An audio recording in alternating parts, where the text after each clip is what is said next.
Welcome to Meguiar's Car Crazy. It doesn't matter if you're a guy or gal, if you love cars, you're a car guy. And this is Car Crazy Central, shouting the passion that 30 million of us who are car guys across America and tens of millions more around the world share in common, no matter what kind of cars we love. Join us as we focus on this emotion of being car crazy.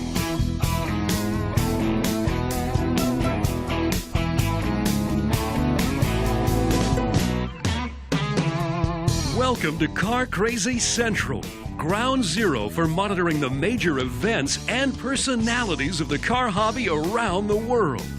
Each week, we creatively serve up a full menu of car crazy passion for you to enjoy via our Car Crazy television and radio shows, as well as on demand through our website, carcrazycentral.com. Our mission is pure and simple. That's right, we want to make you just a little more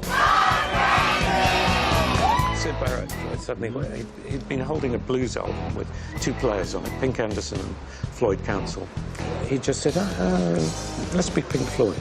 So that was it.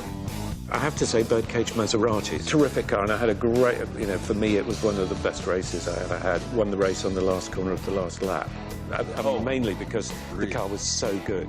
I've led a particularly fortunate life, that I've had these two things that I've been able to really, indulge in, really. You really have. And one supported the other. Yeah. And now our host, Barry Meguiar.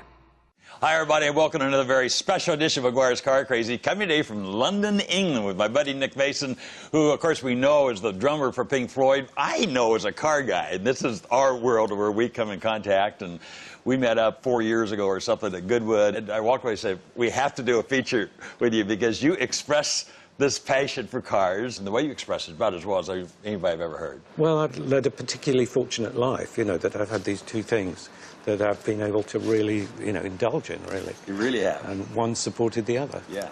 Your passion for music and your passion for cars, I know they cross over. Each influences the other. Talk to us a little bit about that. Well, to be honest, I quite often change my response to that, because you can find similarities. There are ways that they overlap, and there are other times where they're so different that they almost work because they're so different. Really? Because I think particularly motor racing, it's absolutely decided on the track. It's nothing to do with what your audience think of you or people telling you you're wonderful. You see exactly where you stand in the whole thing. But then there are other similarities that is almost like learning a piece of music. It's enormously helpful to remember whether it turns left or right, just as it is to... Help me remember, when did Pink Floyd come together? 1967, really. I mean, we were students together.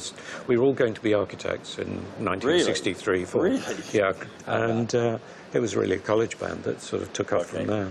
Just blown the charts. You have so many records. Your albums have just been so sensational and stayed in the top of the charts for years after years after years. Yeah, well, Dark Side in particular was curious because it's been around the charts for so long. It never quite got the award for the Platinum Award. It was always a gold race. How do you describe the music that Pink Floyd did? Well, I think all of us try very, very hard not to categorize ourselves, because you want people to make their own decisions about where you stand in that respect. But the other thing is, of course, after a sort of fairly lengthy career, the music, in a way, has been through a number of different genres. What we did in 1967 is actually not what we did in 73, and what we did in the early 80s is different again. So I think well, hopefully, we've progressed. That sounds like progressive rock. You're transgenerational rock, I'll say that, because you're not pigeonholed in one age group. The idea of rock and roll was absolutely to do with young people. It was something that kids did, and they had, and then they grew up and they moved on and did something else. What's so curious is that the music has become the sort of... There's now a library of rock and roll, and the kids are as interested in what happened in the 60s as what's happening now. So it was something none of us really understood at the time. I have to say, I assumed I'd have a proper job by now, and it just hasn't happened. When did the name Pink Floyd get applied, and how did that happen? 66. We weren't professional, but we were doing sort of part-time gigs, and we were called the Tea Set, I think, at the time. And we arrived to do this show and discovered the band on before us were also called the Tea Set, so we needed a new name quite quickly. That's funny. And Sid Barrett, suddenly, he'd been holding a blues album with two players on it, Pink Anderson and Floyd Council. And he just said, let's be Pink Floyd. So, My gracious, my gracious. that was it. That's a great story. Paul Harvey in the United States would say, now you know the rest of the story. Back with more of our car crazy friends right after this break.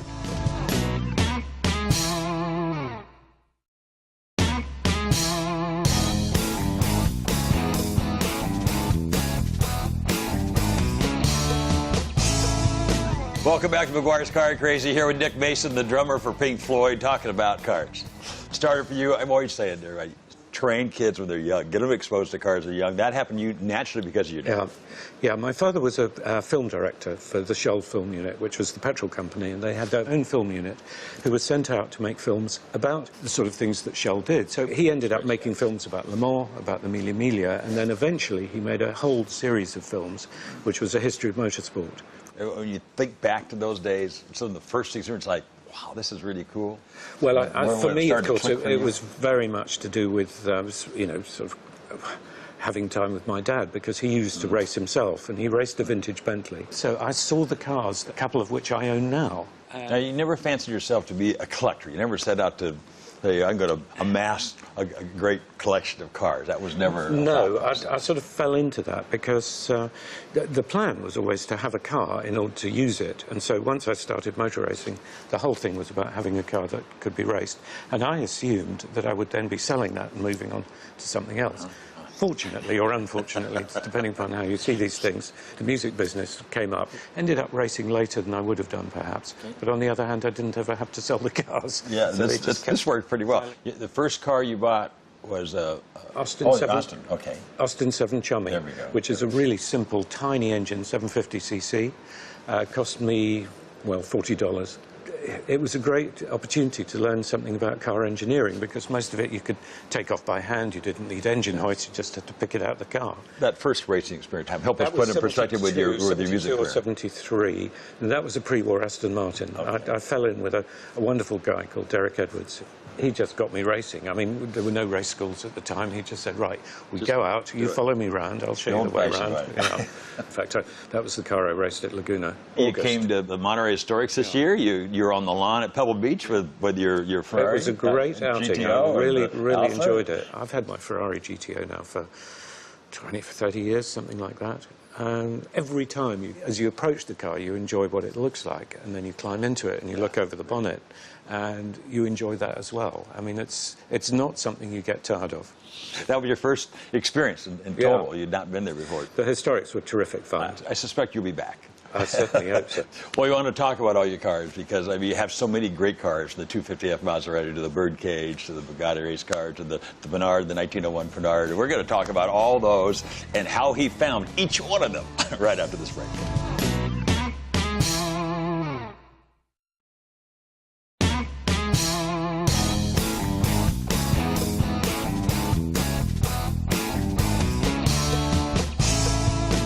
Welcome back to Meguiar's Car Crazy. We're here with Nick Mason in London, England.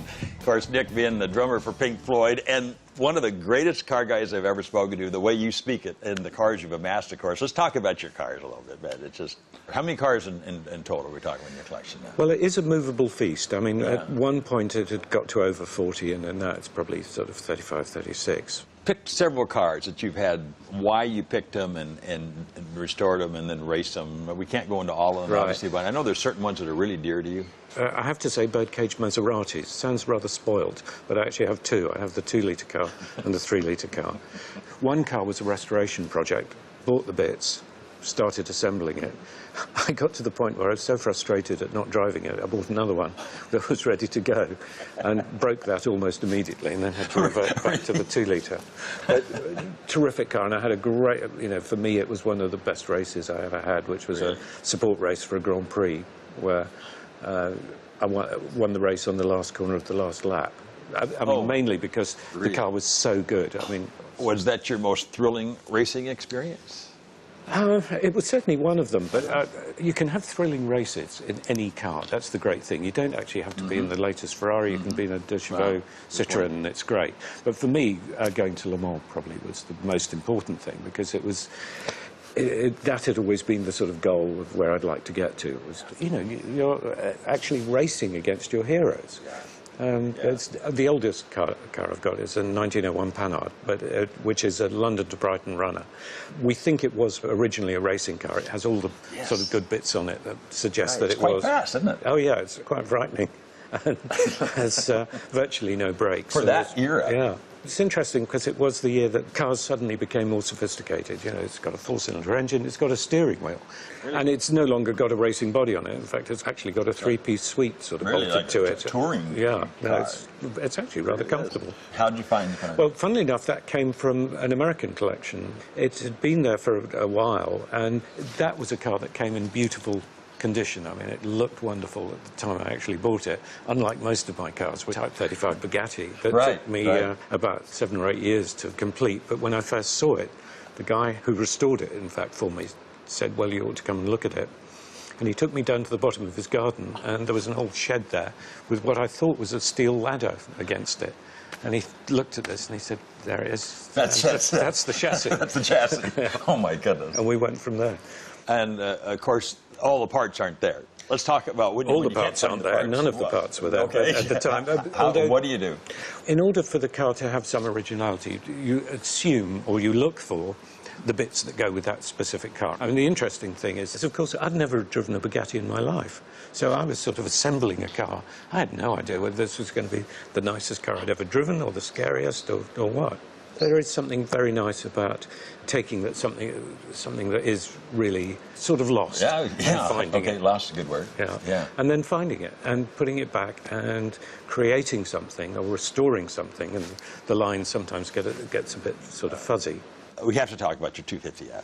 Not only how it drives and performs, but how it looks. Just how it looks. I mean, it is the ultimate racing car, or perhaps for my age group. It was the thing that Fangio drove, and it just looks, it's so perfect. No one had thought about wings and downforce or anything like that. They just looked for something that just... That's right. You can get it, and you can actually let the tail hang out, and you can feel like Fangio. G-force, That's the thing. So, how did you find that car?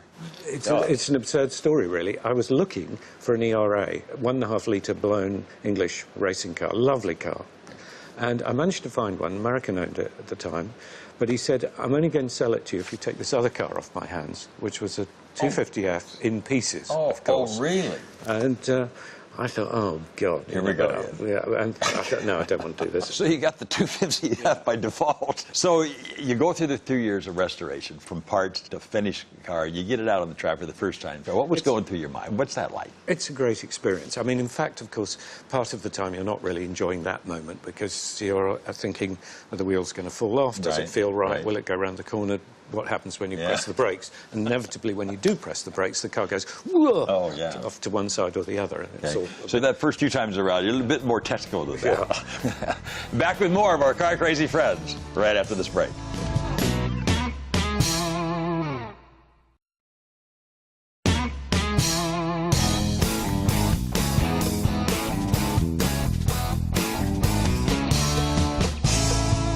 Welcome back to Meguiar's Car Crazy, here with Nick Mason, the drummer for Pink Floyd.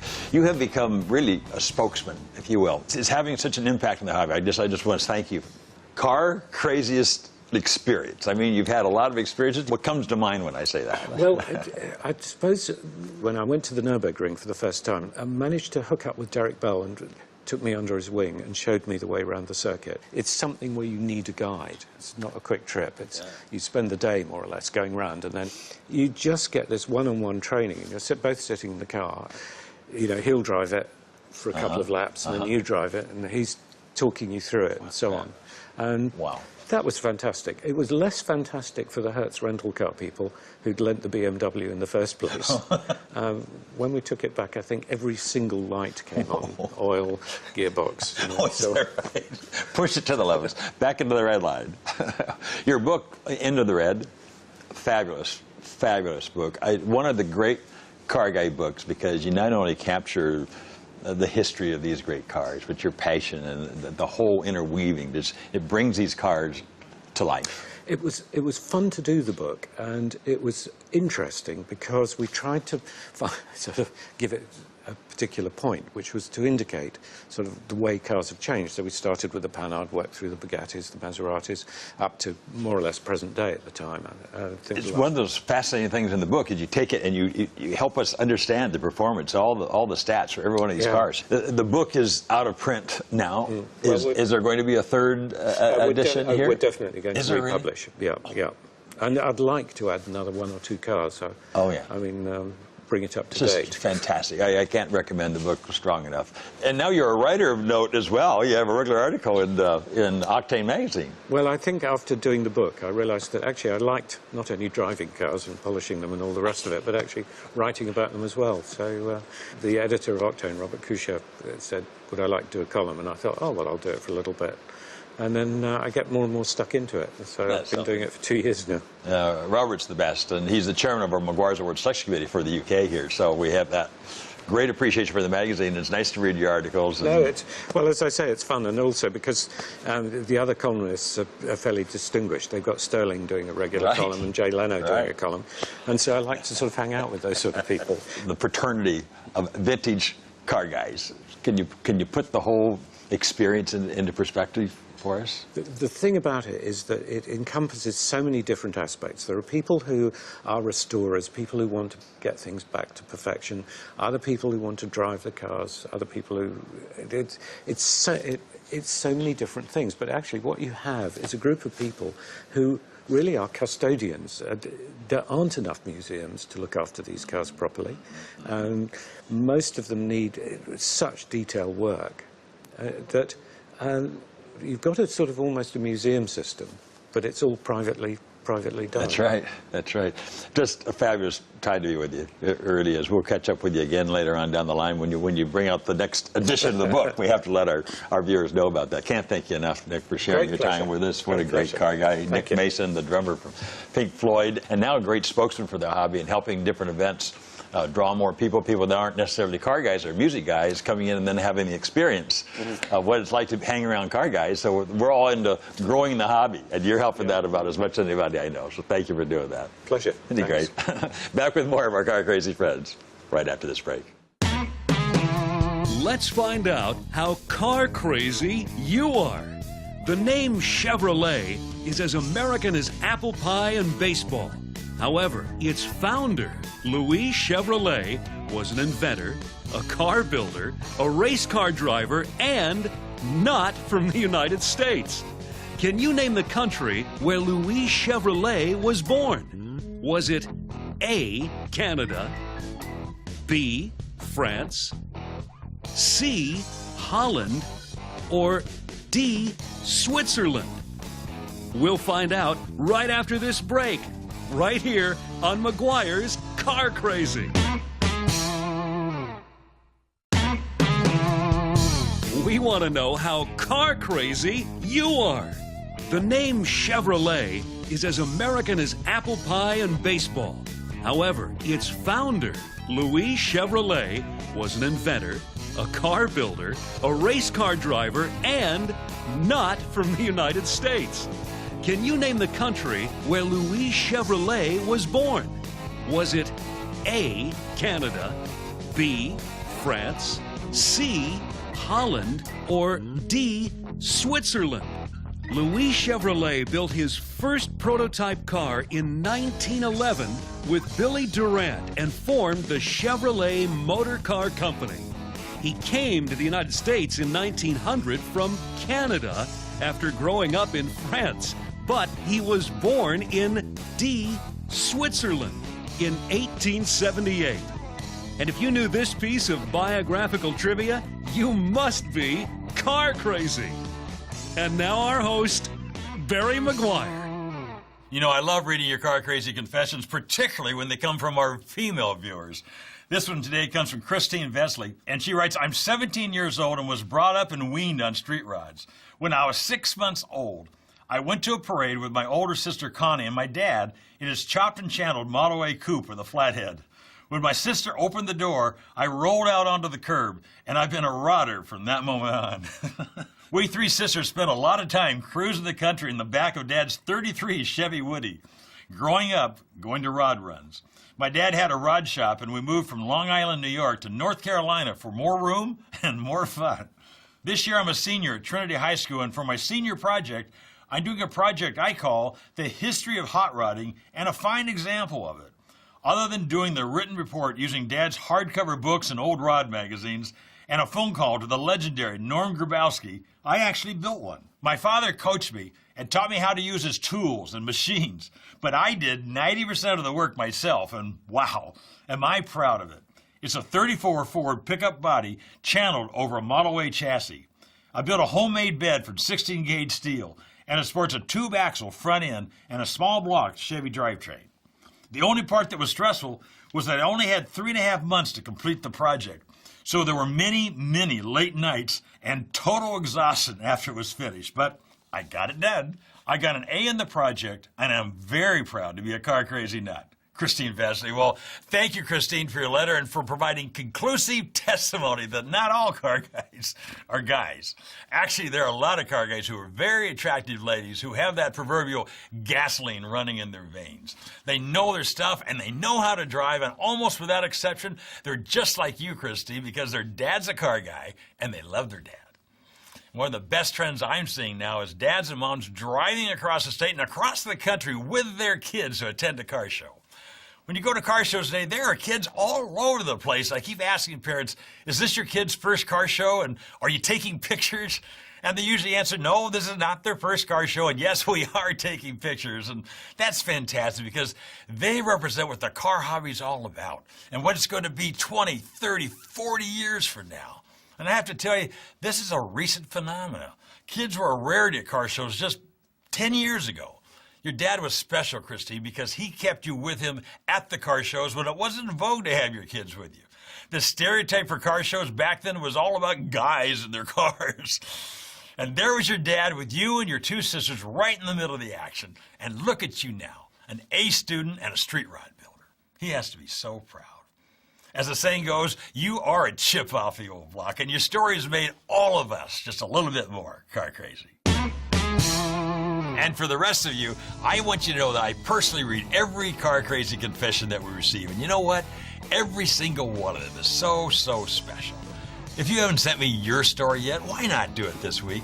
Send your email to confessions@carcrazycentral.com. Thanks for watching our show this week, because this episode, and every episode, is intended to make you just a little bit more car crazy. I've been able to really, indulge in, really. You really have. And one supported the other. Yeah. And now our host, Barry Meguiar. Hi, everybody, and welcome to another very special edition of Meguiar's Car Crazy, coming today from London, England, with my buddy Nick Mason, who, of course, we know is the drummer for Pink Floyd. I know as a car guy, and this is our world where we come in contact, and we met up 4 years ago or something at Goodwood, and I walked away and said, we have to do a feature with you because you express this passion for cars, and the way you express it is about as well as anybody I've ever heard. Well, I've led a particularly fortunate life, that I've had these two things that I've been able to really, indulge in, really. You really have. And one supported the other. Yeah. Your passion for music and your passion for cars, I know they cross over. Each influences the other. Talk to us a little bit about that. Well, to be honest, I quite often change my response to that, because you can find similarities. There are ways that they overlap, and there are other times. Welcome to Car Crazy Central, ground zero for monitoring the major events and personalities of the car hobby around the world. Each week, we creatively serve up a full menu of car crazy passion for you to enjoy via our Car Crazy television and radio shows, as well as on demand through our website, carcrazycentral.com. Our mission is pure and simple. That's right, we want to make you just a little more. Welcome to Meguiar's Car Crazy. It doesn't matter if you're a guy or gal, if you love cars, you're a car guy. And this is Car Crazy Central, shouting the passion that 30 million of us who are car guys across America and tens of millions more around the world share in common, no matter what kind of cars we love.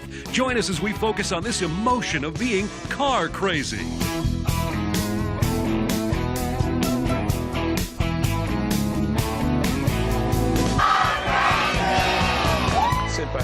suddenly he'd been holding a blues album with two players on it, Pink Anderson and Floyd Council. He just said, let's be Pink Floyd. So that was it.